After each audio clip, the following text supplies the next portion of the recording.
The CroCOWdile by Gerardo Figueroa.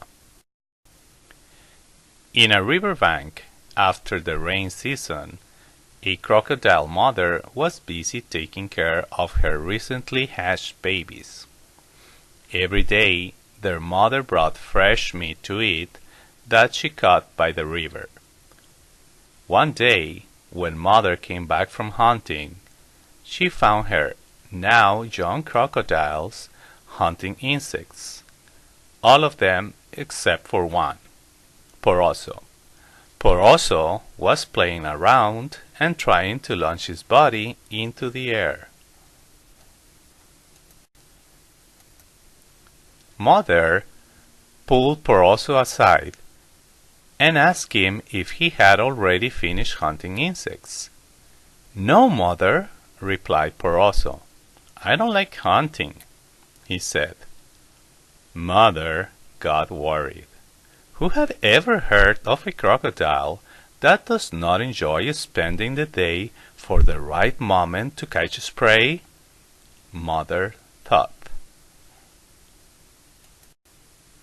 "You know," Mother began, "there comes a time for every crocodile in which his mother teaches him how to hunt for food." Mother continued, "We are predators. We are designed to hunt. We possess sharp teeth, powerful jaws, and our skin helps us hide from our prey." Mother described, "One day you're going to be on your own and you're going to need to hunt by yourself." Mother explained. After hearing all this, Poroso felt sad. Becoming a predator was not on his plans. "I don't want to hunt, Mom. I want to play and rest all day," Poroso said. His mother shook her head. A greedy vulture who was nearby overheard this conversation. The next day, when Poroso was playing alone, the vulture approached him and told him about a special place for crocodiles in which humans provide food for crocodiles, so they can play and rest all day, so they don't have to hunt. Poroso had never seen a human. "I can take you there," Vulture claimed. "I'll ask my mother," Poroso responded. "No," Vulture quickly responded. There's space for one crocodile only. You cannot tell anyone about it," Vulture explained. "If you're not interested, there is another crocodile that wants to go. I'll take him instead." He said this as he prepared to fly away. "Wait!" Poroso reacted. "Take me! I want to go." Vulture smiled to himself. "All right, meet me right here before sunrise, and I will take you. And be sure to bring me food." Vulture said this and quickly flew away. That night, Poroso saved some of the food Mom had brought for him and hid it. He woke up, took a long look at his mother and brothers who were still sleeping, thought of how much he will miss them. Just before he left, he promised himself that he will come back whenever he missed them, and started walking. He found Vulture perched on a tree waiting for him. "Did you bring me food?" Vulture asked him. Poroso gave the food to Vulture. "Did you tell anyone?" Vulture asked again, while he was eating the food. Poroso just shook his head. "Good.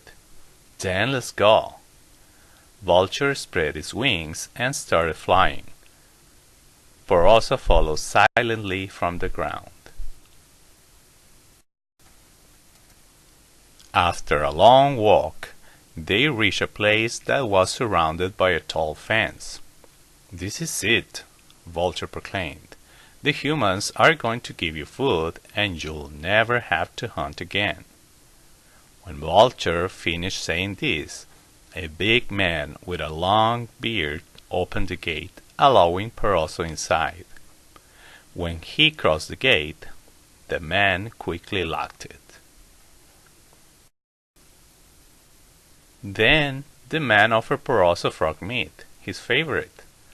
While Peroso was busy eating, the man threw meat also to Vulture. He ate it quickly and flew away. Inside the fence, Peroso saw lots of crocodiles eating, basking under the sun, and playing. None of them were hunting. Peroso was thrilled. The next day, Peroso made new friends and played with them. Later, a bell was heard on the distance. His new friends explained that it meant lunchtime. The man with the beard threw meat on the floor. They ate it and went back to play. You don't have to hunt, just as Vulture described it, Peroso thought.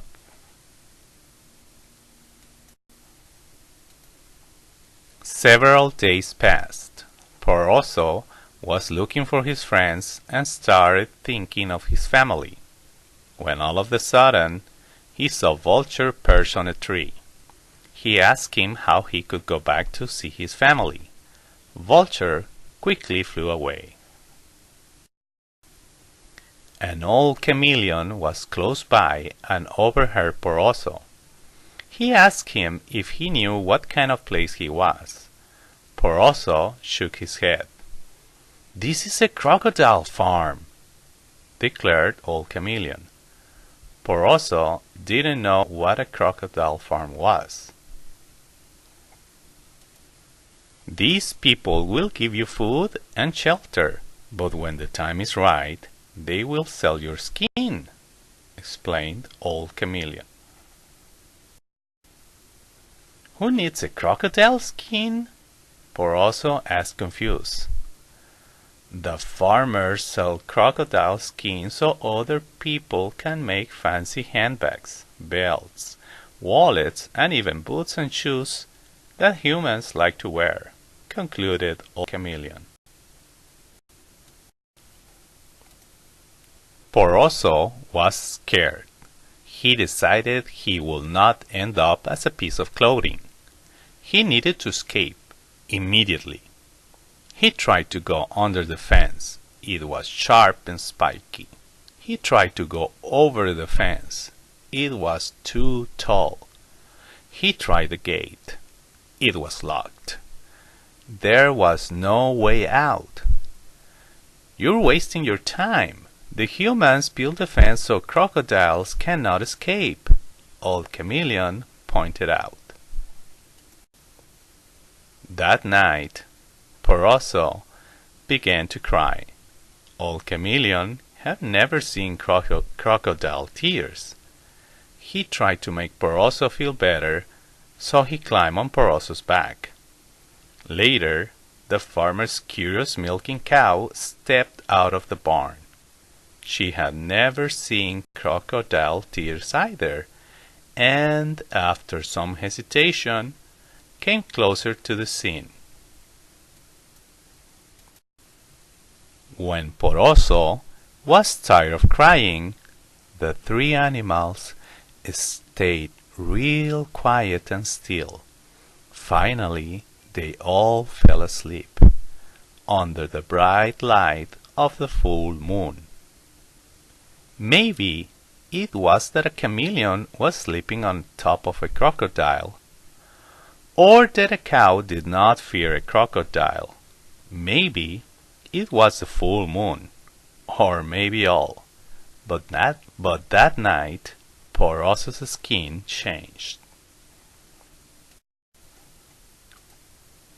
In the morning, when Peroso woke up, he was alone and thirsty.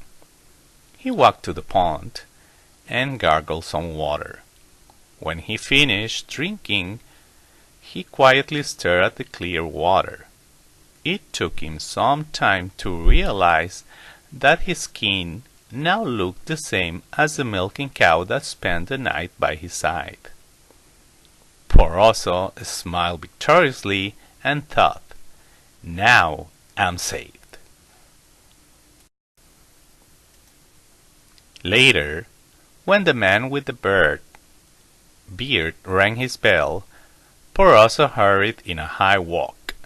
When he came closer to him, he could not believe what he saw. He even got scared and quickly ran into the house.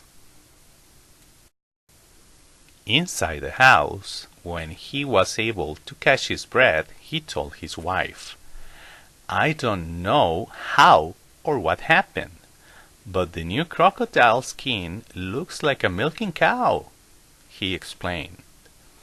"There is no way we could sell this skin now. It is useless," the man said. "We'll have to let it go," he said, almost in tears. For the first time, the man with the beard unlocked the gate to let a crocodile go back into the wild. On his way out, poor Oso saw old Chameleon sitting on a rock. He smiled and waved goodbye to poor Oso. He smiled back as he hurried out of the gate. Poor Oso followed the same path that led him to the farm. On his way back, he realized that he had to follow his mother's advice.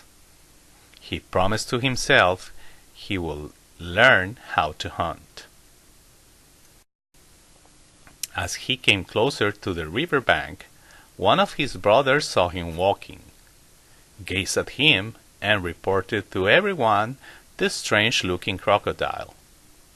Mother quickly took a look, ran to his side, examined him, and knew it was poor Oso. Poor Oso nervously explained how Vulture had tricked him, what he learned what humans do with crocodile skins. "Can I come back?" he asked with shame. His mother was happy to have him back, no matter how he looked.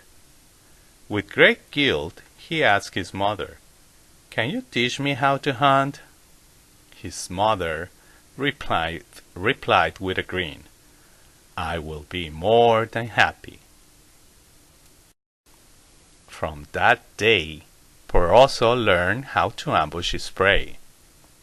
Without camouflage, it took him an extra effort than the rest of his brothers. After some time, he learned to enjoy hunting. When he had the time, he played with his brothers and performed his favorite trick, lunging. The end.